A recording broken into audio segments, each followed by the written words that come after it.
What's up, guys? Today I wanted to share 4 different types of liquidity pools and which ones are the best to provide liquidity for. If you guys are new here, my name is Richard and I've been a net profitable yield farmer over the lifetime of yield farming. You can see my open position is sitting at roughly 8 ETH profit and my closed positions is sitting at 7.7 ETH right now. And these value could fluctuate pretty wildly, right? If you go back a few videos, some of my videos is showing like 12 ETH profit because some of my pools are pretty low cap and it fluctuates in value a lot. But I've been net profitable, especially for larger caps like SOL to ETH or Bonk to ETH pools here. So the plan is to go through these 4 different types of pool. I can't promise you that you're going to be net profitable like me because the market does what it does, right? But I can tell you that if you kind of run through this process, you're going to be better off than just flying blindly. So I'll go over like these 4 pools and kind of give you an example of each one. So here on the y-axis, you could see asset appreciation and asset depreciation. Basically, if the asset in the pool, let's say Ethereum and Solana, is likely to increase in value over time, or is it gonna, decrease in value over time. And on the x-axis, we have low APR and high APR. I run a wide range strategy, so low APR to me is roughly like 10 to 25% APR, and high APR is roughly like 50% plus. But your numbers could be different depending on your strategy and the ranges you set. And I want to talk about the first category, which is low APR and asset depreciation pools. Typically, these are easy to avoid because if you look at the chart and the asset is bleeding out over time and it also has low APR, then it's a very logical choice to kind of like avoid these pools. For example, if we look at this a gently used 2001 Honda Civic coin on Solana, I personally like the meme, but it has decreased in popularity over time. And you can see that it's been decreasing in value over time, but it doesn't mean that it's not going to reverse if more and more people are gambling on meme coins, right? But for now, it's been bleeding out in value in both US dollar term. And if we switch to the SOL chart, you could see it's also bleeding out in Solana terms. And if you look at the daily chart, you could also throw in like a moving average here. Just tick on the moving average and then input like 60 days or something. And basically it takes like the average volume of the last 60 days. You can see here the blue number is the average volume, roughly at 8.8K for daily volume, and the liquidity is at like 195K, right? So pretty low volume right now. And so it's a low APR and asset depreciation pool. So I would consider this to be a trash pool for now, but if it's reversing to the upside and it's appreciating in value, but the APR remains low, then it transitions to a good pool, and then it could transition to a gem if the volume also picks up. So these moves around all the time, but this is like a trash pool that is pretty high risk to hop onto right now. And I think the most dangerous one here is this trap pool, is because it's printing a high APR, but it's like a high risk pool that's at a risk of asset depreciation. So a great example of this is a big loss I recently made. So this is Base is for everyone. It's like a token that Base launched on Zora, but it has like zero utility behind it, zero fundamentals. People are just speculating on it like I was. But you can see clearly on the chart here, obviously I was wrong. And I believe I lost like 44% or something of my capital. But the chart is down like 80% because I had some fees to cover that and I was running like a full range. Now I pivoted to like a one-sided pool. But the point is that the fee was very high when the token was launched. And I entered like roughly here when the token was still hot, seeing like a double bottom pattern forming, and it was like a gem pool for a very short time, right before the asset starts to basically bleed out over time. So even though the fees was high, it definitely didn't cover the asset depreciation.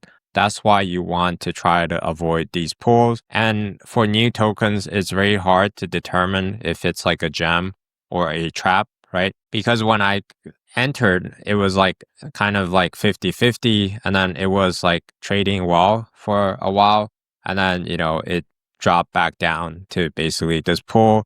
And now it's kind of like transitioning to this type of pool. So you could see it's very dynamic, but if you avoid new tokens, you should be fine. Basically, these trap categories tend to be like newer tokens or hype tokens that has like recently pumped hard, and especially lower cap tokens. So the next category is the good category. This should probably make up like the bulk of your portfolio if you want a lower risk portfolio. The APR is going to be lower than, these higher APR pools, but you'll be fine as long as the asset appreciates over time. And I would consider something like Sol to ETH pool that I'm currently in that category, the good pool with like lower APR, but a good amount of asset appreciation. You can see I have positive divergence loss in terms of ETH, and it's still pulling in a quite decent amount of fees for blue chip pairs. I could definitely stake Solana or lend it separately, but this pool has been doing well so far. And sometimes if this pool, for example, is trading at,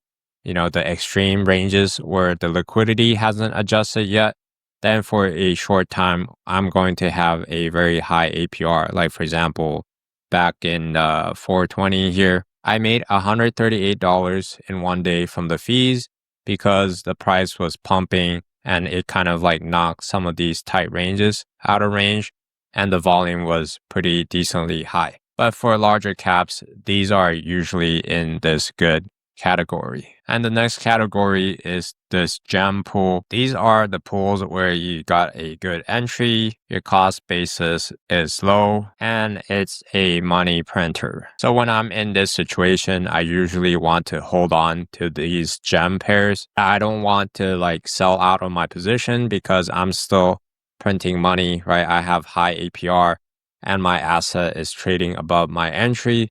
So I'm at a net profit in terms of original liquidity, and there's no reason to sell my pool and then risk entering into a new pool that might be a good pool or a trap or a trash pool, right? Because like I explained earlier, a pool might seem like a gem, but we can't really 100% know what these assets are going to do over time. And if it starts to depreciate, then a gem could turn into a trap or a trash pool pretty quickly here. And a great example of a gem pool that I currently have is this Pixel to ETH pool and this Bonk and ETH pool. If you look at this Bonk and ETH pool, I'm at a 1.1 ETH divergence loss profit. That's because I entered way down below at the 0.00006. Now it's trading at like 0.00009 bonk to ETH. So roughly a 50% increase from my entry. And you can see it's printing like 110% APR on my cost basis. So when I'm in this situation, again, I could take the profit and sell all my liquidity right now, or I could just keep my original entry and then sell my fees and basically keep printing 110% APR over the long term. And you could see it in this chart format here.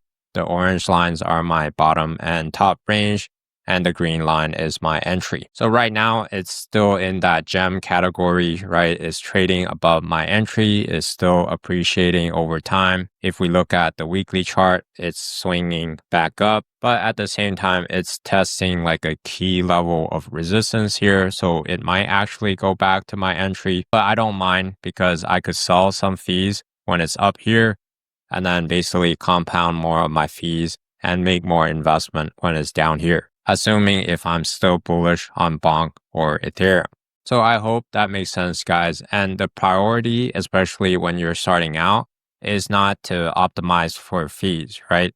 Because if you optimize for fees and not think about like the asset appreciation side, then you could easily get into this trap pool and be in a lot of pain. But if you always prioritize like asset appreciation by, selecting good assets, make sure you're getting in at good entries, then you're likely going to be in one of these pools. And when you're in one of these pools, it's going to be much easier to have a net profit long run. So I hope that helps, guys. There are a lot more yield farming videos on my channel, so be sure to check that out. And if you haven't already, be sure to subscribe and hit that notification bell if you want to be notified whenever I post a new video. And my goal here is to basically help as many people as possible with their DeFi and yield farming journey, because I've seen a lot of misinformation with DeFi that could get people in trouble, even from bigger channels or people with a lot of experience. Thank you once again for watching. I'll catch you guys on the next one.